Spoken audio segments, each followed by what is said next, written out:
Welcome to Tech Tuesday.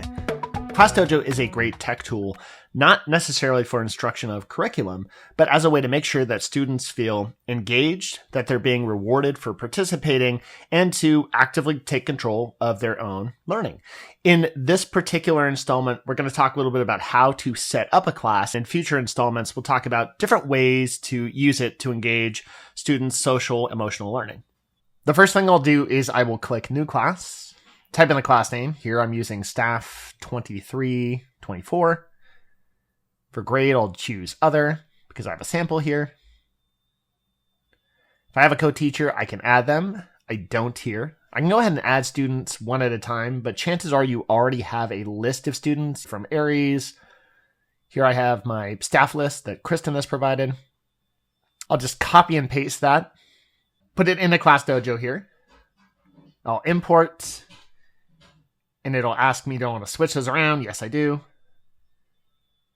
And save.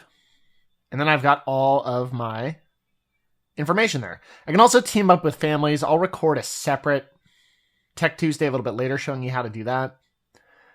But there's a lot of different ways that you can use ClassDojo.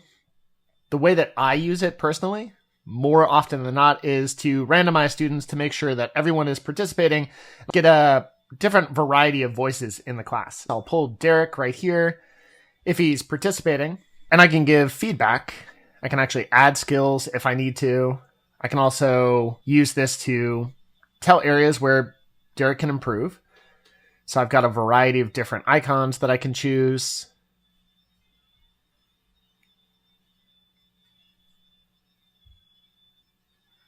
Here I'll scroll up, have this little foot right here. And I might want to say something to the effect of out of a seat, assign that a point weight value.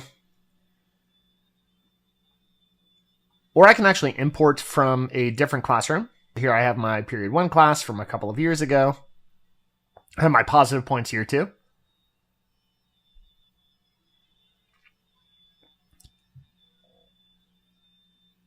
So Derek was participating, so I give him a point here. And I can do this with all of my students in class. I'll go scroll through, take a couple of different students here.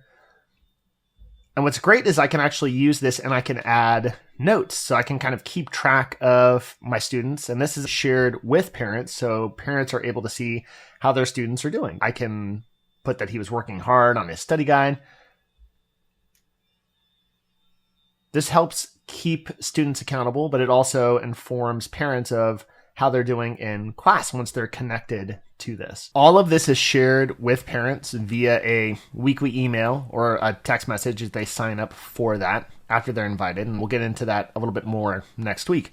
What's great here too is that I can actually see how students are participating and I can show them or choose not to show them.